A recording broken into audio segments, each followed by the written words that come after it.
Hello friends, welcome to my channel sewing by Aarti. तो आज हम इस टाइप का प्लाजो बनाने वाले हैं और बेल्ट में हम पूरे राउंड में इलास्टिक लगाने वाले हैं और साथ में हमें पॉकेट भी कैसे बनाना है वो भी आज हम देखेंगे। तो टाइम वेस्ट ना करते हुए वीडियो को हम स्टार्ट करते हैं। तो इसको मैंने इस तरीके से 1 बार फोल्ड करके रखा है। ये हमारी ऑन फोल्ड साइड है और ये हमारी ओपन साइड है। तो सबसे पहले यहाँ ऊपर से हमें एक स्ट्रेट लाइन ड्रॉ कर देनी है।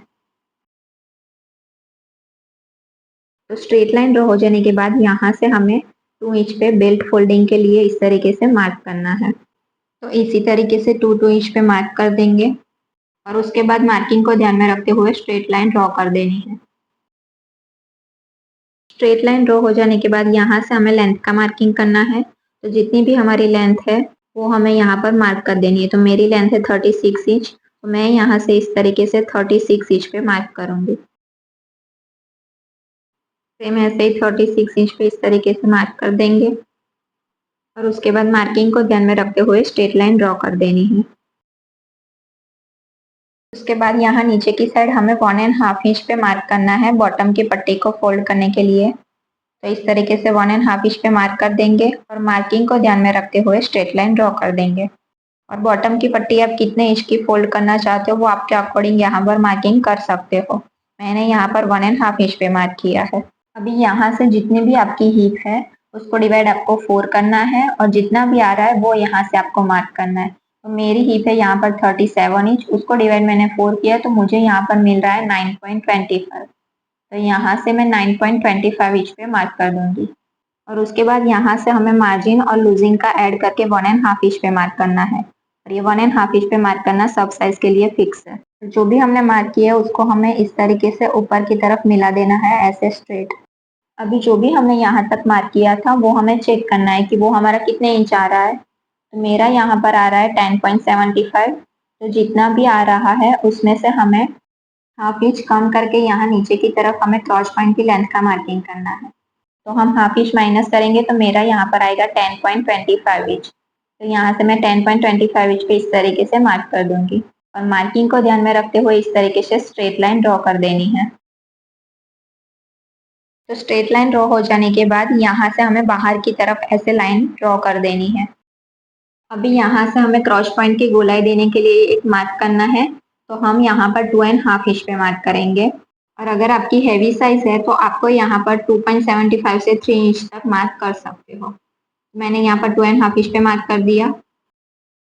अभी फ्रेंच कर्व को इस तरीके से सेट करेंगे और गोलाई में इस तरीके से शेप दे देना है।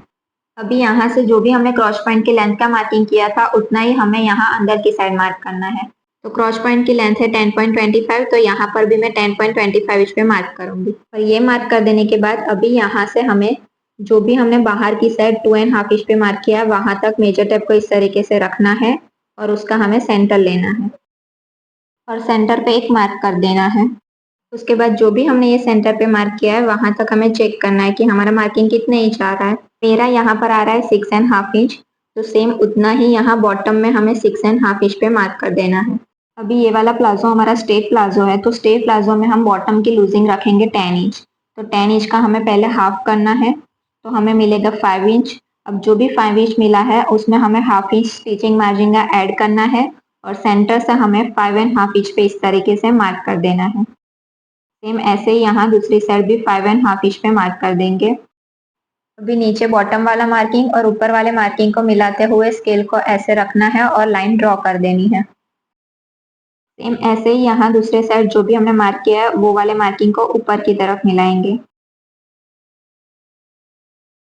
और यहाँ से मार्किंग हमें थोड़ा सा ऊपर की तरफ ले ही लेना है क्योंकि यहाँ पर हमारा पॉइंट नहीं बनना चाहिए। तो इस तरीके से हमारा फ्रंट का पूरा ड्राइंग कंप्लीट हो चुका है और मार्किंग को ध्यान में रखते हुए अभी हम इसको कट कर देंगे। तो आप देख सकते हो कि मैंने इसको कट कर दिया है। अभी फ्रंट पार्ट को ध्यान में रखते हुए हमें बैक पार्ट का ड्राइंग करना है। तो जो भी हमारा फैब्रिक बचा है उसको हम इसी तरीके से फोल्ड करेंगे एक बार।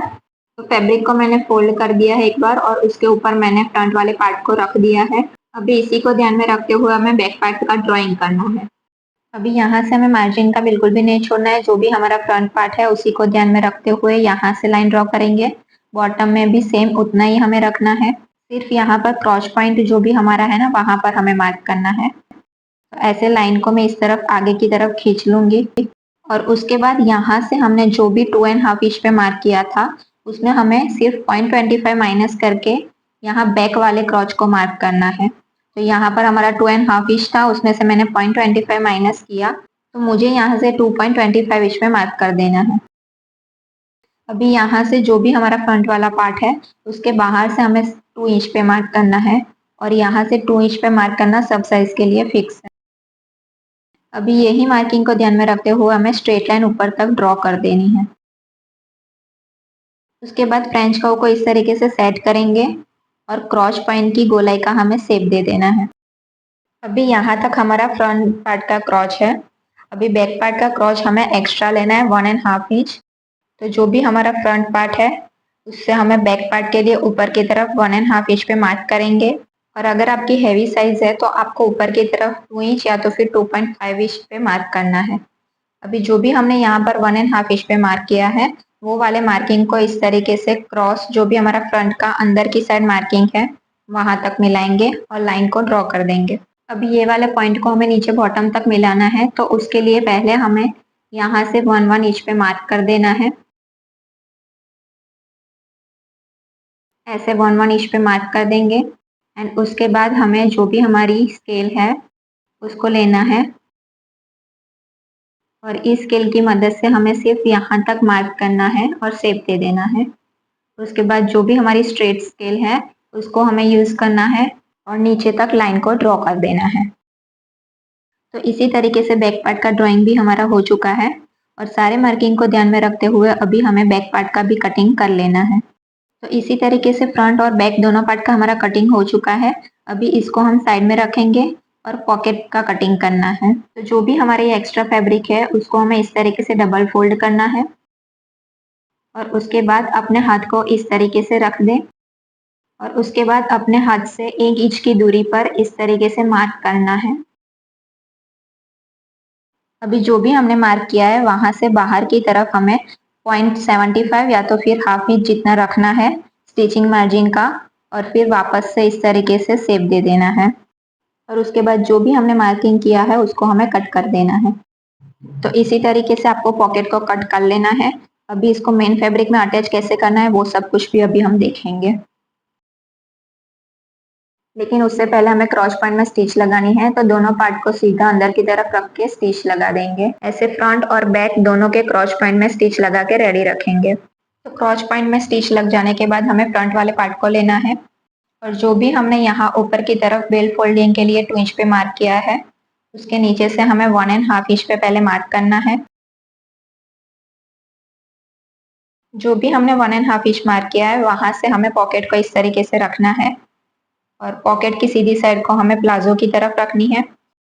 अभी यहाँ से हाफ इंच और यहाँ से हाफ इंच पे मार्क करेंगे और यहाँ से भी हाफ इंच गैप रखते हुए लाइन ड्रॉ करेंगे और ये सारे मार्किंग को मिलाते हुए हम इस तरीके से स्टिच लगा देंगे। तो जैसे मैंने आपको बताया वैसे ही मैंने यहाँ पर स्टिच लगा दी है।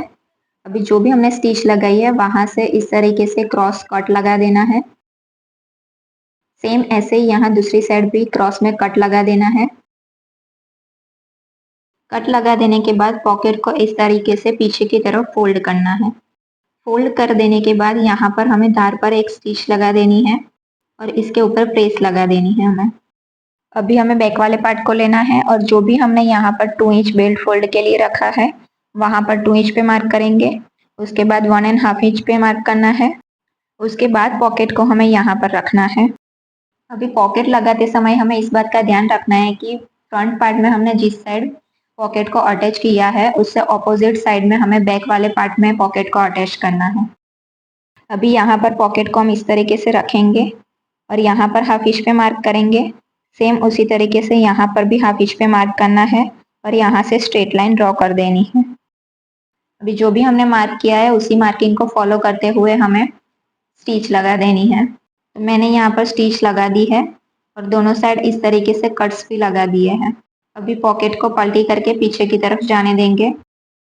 तो इसी तरीके से पीछे की साइड जाने देना है और इसके ऊपर भी हमें प्रेस लगा देनी है और उसके बाद यहाँ पर भी हमें धार स्टिच लगा देनी है। तो यहाँ पर मैंने प्रेस लगा के स्टिच भी लगा दी है। अभी जो भी हमारा फ्रंट वाला पार्ट है उसको हमें इस तरीके से इसके ऊपर रखना है और दोनों की सीधी साइड को अंदर की तरफ रखना है। उसके बाद पॉकेट को इस तरीके से बाहर की तरफ निकाल देना है और हाफ इंच का मार्जिन रखते हुए स्टिच लगाना हमें स्टार्ट करना है। तो यहाँ से हाफ इंच की गैप पे स्टिच लगाना स्टार्ट करेंगे। तो ऐसे ही स्टिच लगाते जाएंगे। उसके बाद यहाँ से पॉकेट में स्टिच लगानी है और पॉकेट में स्टिच लगा देने के बाद पूरा नीचे तक स्टिच लगा देनी है। ऐसे ही यहाँ सामने वाली साइड में भी हमें दोनों पार्ट को मिलाते हुए स्टिच लगा देनी है। तो दोनों साइड हमने स्टिच लगा दी है। अभी यहाँ ऊपर की तरफ हमें इलास्टिक डालना है।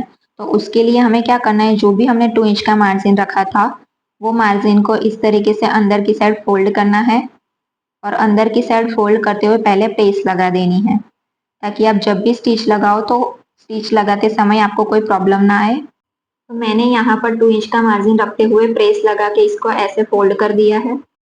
उसके बाद यहाँ से हमें इसको हाफ इंच अंदर की साइड फोल्ड करना है और हाफ इंच फोल्ड करते हुए पूरे राउंड में स्टिच लगा देंगे। सिर्फ यहाँ पर इलास्टिक डालने के लिए हमें थोड़ी सी जगह बाकी रखनी है, उसके अलावा पूरे राउंड में हम स्टिच लगा देंगे। तो मैंने इस तरीके से पूरे राउंड में स्टिच लगा दी है। अभी यहाँ से हमें अंदर की तरफ इलास्टिक डालना है। अभी यहाँ पर हमें इलास्टिक डालना है, तो वो हम कितने इंच का लेंगे अभी हम वो देखेंगे। तो जितनी भी आपकी वेस्ट है उसमें से आपको 2 इंच कम कर देना है। तो मेरी यहाँ पर वेस्ट है 28 इंच, उसमें से मैं 2 इंच कम कर दूंगी तो मुझे मिलेगा 26 इंच। तो यहाँ पर मैं इलास्टिक 26 इंच का कट करूंगी। पिन की हेल्प से हमें इलास्टिक को इस तरीके से अंदर डाल देना है।